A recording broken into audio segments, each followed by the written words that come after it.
સ્વામિનારાયણ આરે સંવંત 1876ના પોષ સુદી સપ્તમીને દિવસ પ્રભાત સમયે શ્રીજી મહારાજ શ્રી ગઢડા મધ્યે દાદા ખાચરના દરબારમાં પરમહંસની જાયગાને વિશે પધાર્યા હતા ને ધોળો ખેશ પહેર્યો હતો ને ધોળો ચોફાળ ઓઢ્યો હતો ને ધોળો ફેંટો બાંધ્યો હતો ને આથમણે પરથારે ઉગમણું મુખારવિંદ કરીને વિરાજમાન હતા ને પોતાના મુખારવિંદની આગળ પરમહંસ તથા દેશ દેશના હરિભક્તની સભા ભરાઈને બેઠી હતી.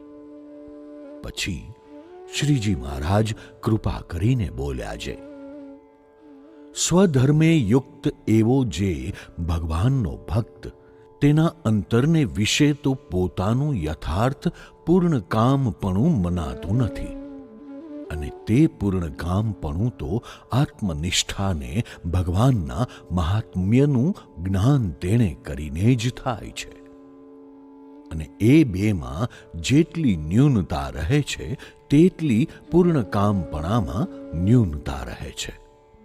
માટે એ બે વાના તો ભગવાનના ભક્તને દ્રઢપણે સાધવા અને એ બેમાં જેટલી ખામી રહે તેટલી તો સમાધિમાં પણ નડે છે. અને હમણાં અમે એક હરિભક્તને સમાધિ કરાવી હતી. તેને તેજ અતિશય દેખાણું તે તેજને જોઈને ચીસ પાડવા માંડીને કહ્યું છે, હું બળું છું. માટે સમાધિવાળાને પણ આત્મજ્ઞાનનું જરૂર કામ પડે છે અને પોતાનું સ્વરૂપ આત્મા ન જાણે ને દેહને માને તો તેને ઘણી કાચ્યપ રહી જાય છે.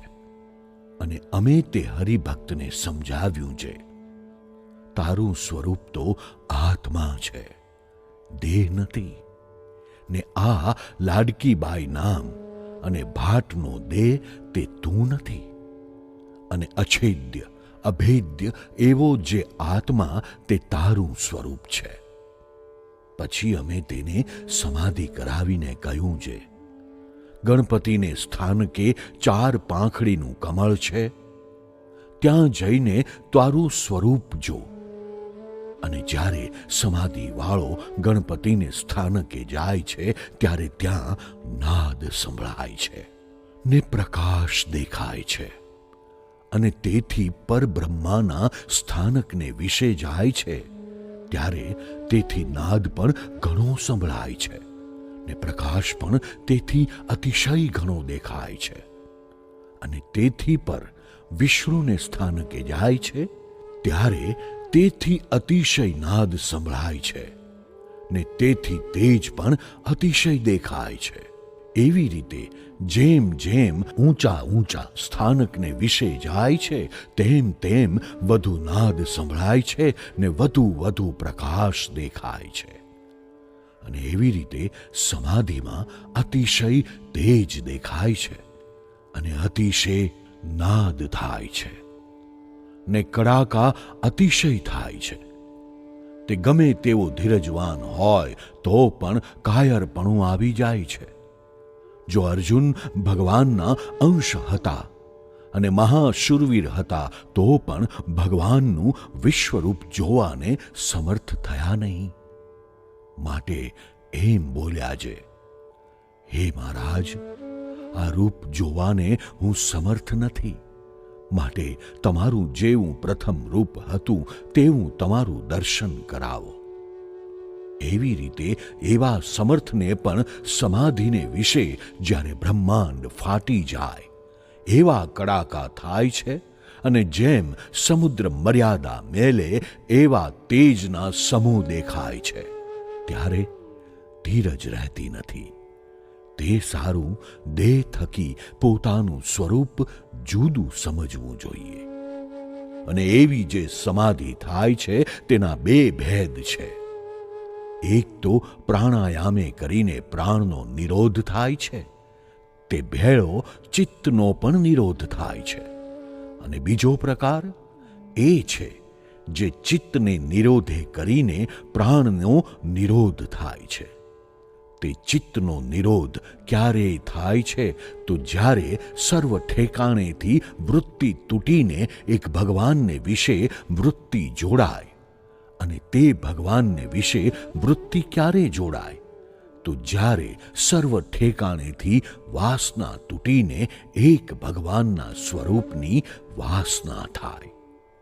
ત્યારે તે વૃત્તિ કોઈની હઠાવી ભગવાનના સ્વરૂપમાંથી પાછી હઠે નહીં. જેમ કોઈ કૂવો હોય ને તે ઉપર 20 કોષ ફરતા હોય ને તેનો પ્રવાહ જુદો જુદો ચાલતો હોય ત્યારે તે પ્રવાહમાં જોર હોય નહીં.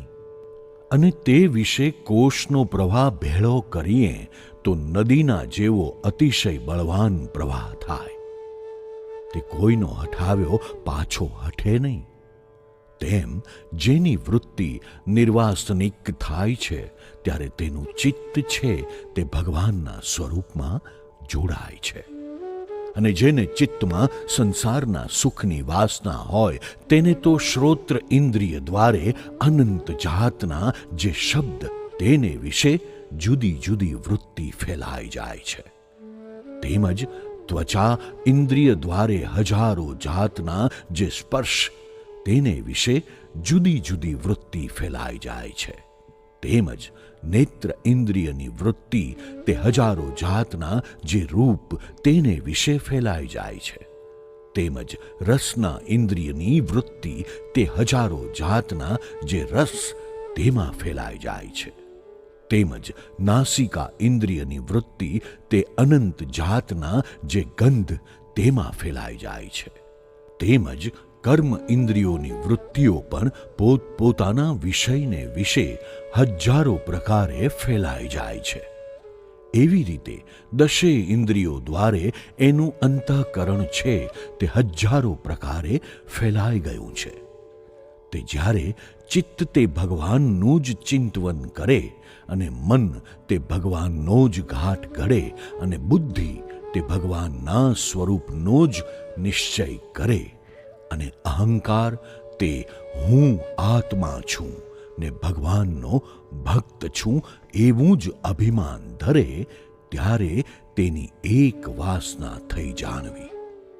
અને પ્રાણે કરીને જે ચિત્તનો નિરોધ થાય છે તે તો અષ્ટાંગ યોગે કરીને થાય છે.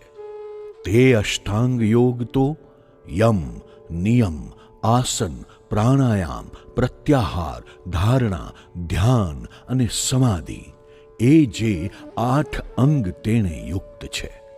અને અષ્ટાંગ યોગ તે સાધન રૂપ છે ને એનું ફળ તે ભગવાનને વિશે નિર્વિકલ્પ સમાધિ છે.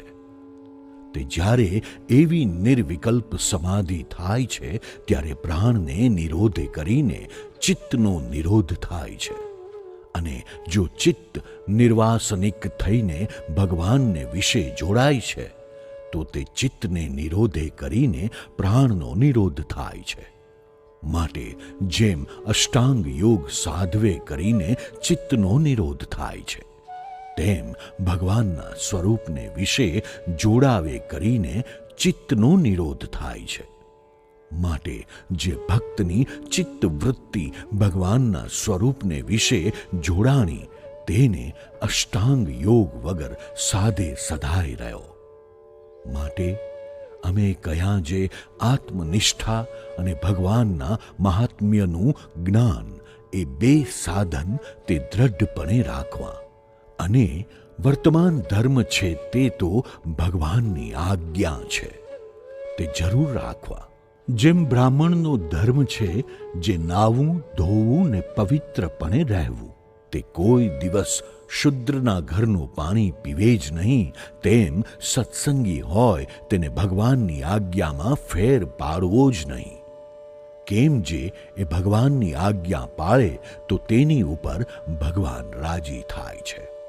અને ભગવાનનું મહાત્મ્ય જ્ઞાન તથા વૈરાગ્ય સહિત આત્મજ્ઞાન એ બેની અતિશય દ્રઢતા રાખવી અને પોતાને વિશે પૂર્ણકામપણું સમજવું જે હવે મારે ક્યાંય ન્યૂનતા રહી નથી એમ સમજીને નિરંતર ભગવાનની ભક્તિ કરવી અને તે સમજણને કેફે કરીને છકી પણ જવું નહીં, અને પોતાને અકૃતાર્થપણું પણ માનવું નહીં.